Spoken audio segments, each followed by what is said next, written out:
Ever since trains have run on tracks, incredible stories have begun. Whether they're dark or tragic, comically bizarre or just plain ridiculous. Like when retired farmer James Saunders thought the train was coming off at this branch line, left up here, carried straight on. So 3/4 of a mile up the track, he opened the door and jumped out into the dark. He was lucky with the fall and bar a few cuts and bruises managed to survive, which for a man of nearly 70 was good going.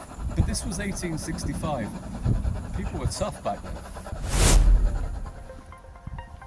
Today I'll be walking down that former Somerset branch line from here at Yatton Station for almost 10 miles, passing 4 stations up to our final one in the village of Cheddar, where the undulating turns of the route are matched only by the twists in the stories. Nicknamed the Strawberry Line after a market gardening enterprise took off and brought much needed revenue to the area, it would sadly not be enough to save the line that had been fundamentally doomed for years. But our story begins on Tuesday, August the 3rd, 1869, at 11 a.m, when a train left Bristol Station and 20 odd minutes later arrived here at Yatton, containing the directors of both the Bristol and Exeter Railway Company and the principal figures of the contracting firms, along with newspaper correspondents from the leading Bristol papers, all to inspect this brand new line. There were various new buildings to see, but primarily a new platform and station that adjoined the existing down passenger shed.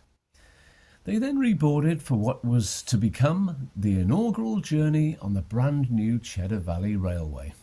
But as we'll go on to see, those newspaper reporters were definitely on different pages.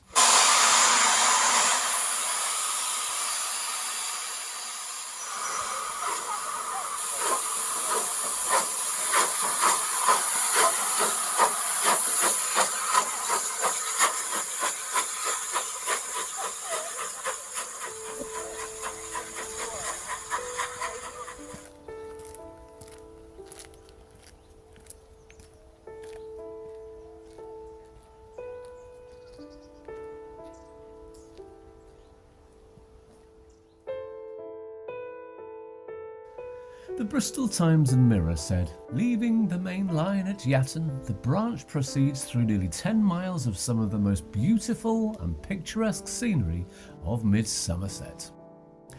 The Bristol Mercury poetically said, flat grassy meadows, fields of undulating corn and scattered farmhouses now standing out boldly amid the rich pasture lands that surround them. Lovely.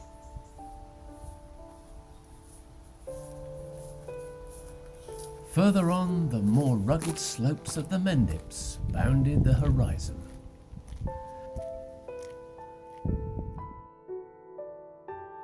But the man from the Western Daily Press said, the line is not marked by anything more than ordinary interest and runs through pasture land of a most unromantic character. Was he on the same train?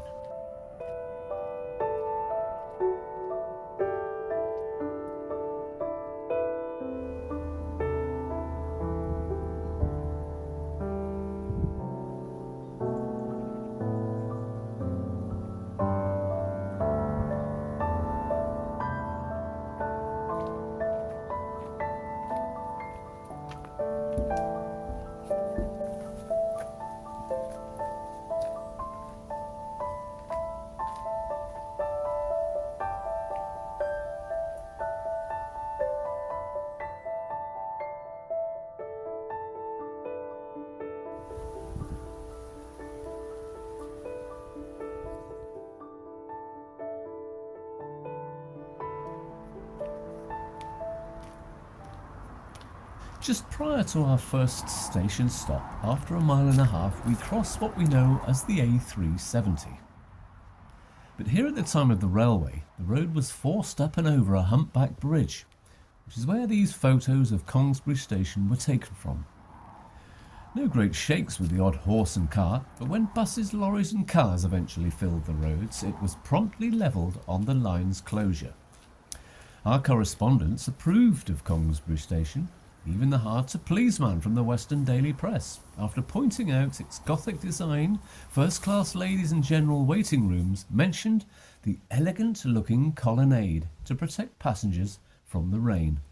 Praise indeed. Now, eventually, each station master motivated his staff to have great pride in their workplace surroundings, as seen back here at Yatton. For the GWR awarded prizes for best kept and most artistically arranged station gardens. So in the spring and summer, aside from their daily tasks, created pristine flower beds and rockeries to give themselves a chance of winning the hugely coveted award, the Blue Ribbon. Kongsbury Station won it here in 1935. If the old employees could see this place now, but I did read they try and clear this place up when they can.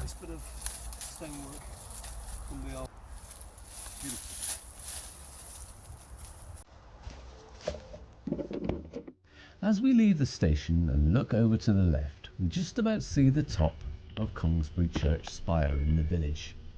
There lies the body of the man that really moved me when I researched his story. I identified with him quite a bit, maybe you will too, and conclude as I did that life could be a lot worse. Now, there were many level crossings around here.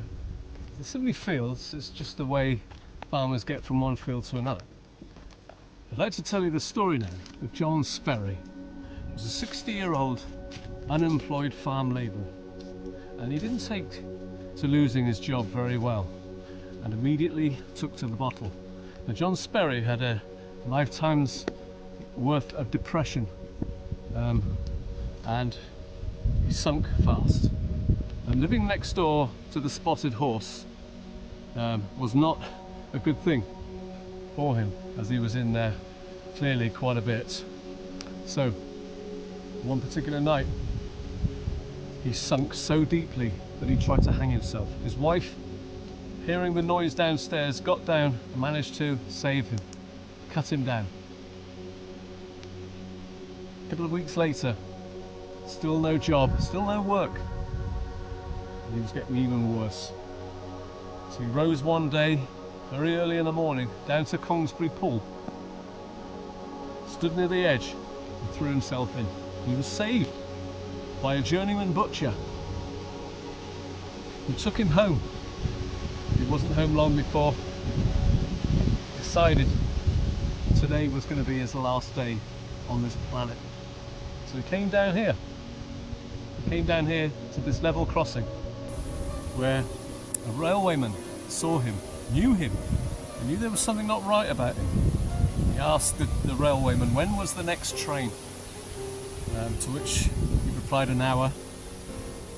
He walked off. Now the railwayman followed him, knowing there was something not quite right about him. And sure enough, a little while later, the train came, and John Sperry threw himself in front of it. Third time lucky. He wanted no more to be in this world. He couldn't stand it anymore. He finally managed to end his life.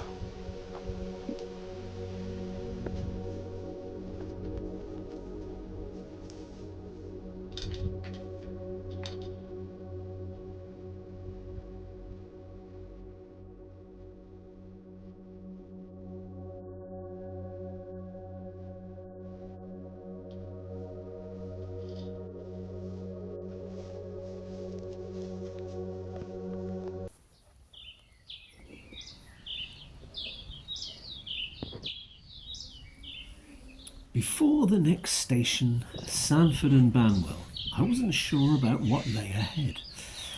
Only having vague information about the station being maintained in the middle of some kind of retirement village, and upon arrival was thrilled with what I found.